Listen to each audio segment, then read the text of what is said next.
Hello, my name is Trenton Ban. For this project, I chose physicist Stephen Hawking. I chose Stephen Hawking for this because I felt like through his life and career, he exhibited a great skill of critical thinking. He was very analytical, he was very communicative despite having ALS. He was adaptable to problems that he saw throughout his life, and he was shown to be a very big problem solver, both in the world of physics and outside of that community. So, the first question asked about Stephen Hawking in the book is how he used skills as a critical thinker to help overcome the adversity that he faced within his life. It's pretty well known that Stephen Hawking suffered from ALS. He was diagnosed shortly after college. Um, Stephen Hawking dealt with a lot of depression after being diagnosed with ALS. He kind of had to pull himself up and out of that in order to start really putting his all into the scientific community, into the physics community at large. And despite only having about an average lifespan of 3 years from the diagnosis of ALS, he managed to live far longer and only died recently. Stephen Hawking is known for being a pretty analytical figure in popular culture.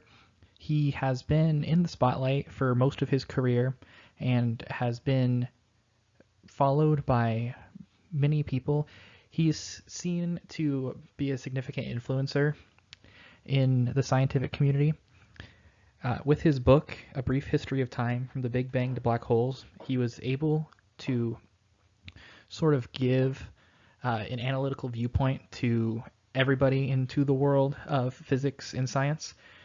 This he was able to explain it in a way that kind of transcended just the science community. He was able to branch out and get more people interested into the subject.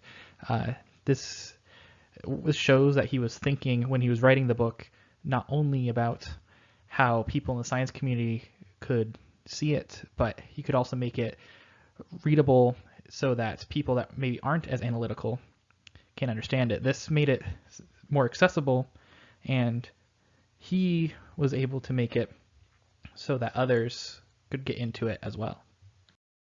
That ability to be analytical and still communicate with a broad audience is also thanks in part to how good of a communicator Stephen Hawking was. He was able to adapt to live with his condition in a way that still let him be very um, participative in the scientific world and with the community on a larger reach. He managed to become a very large pop culture icon with his famous uh, talking computer and his wheelchair. He was able to overcome the disabilities that he had suffering from ALS and be able to still be a very vocal member of the scientific community and member of the world at large. He was able to inspire millions with his determination throughout battling through his disabilities and also through participating in the many scientific studies and bringing science to a very broad audience that otherwise might have never been interested in it. The second question from the book asked me to compare and contrast how I respond to evidence that challenges my own beliefs, to kind of compare how I do that with how the book shows Stephen Hawking doing that. I feel like we both look for evidence that is counter to our beliefs. We look for evidence that is from legitimate sources, not just sources that might confirm uh, my own position, but sources that are counter to that. And I look and see if these sources tend to have a certain bias to one side or the other. I think it's very helpful if that source uses verifiable evidence, quotes, yeah, things that have been proven and uh, corroborated by other significant sources.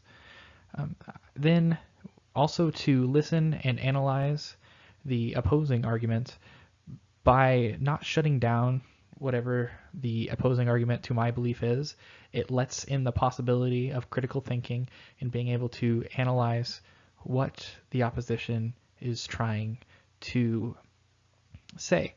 And Stephen Hawking also was more analytical in the fact that he took scientific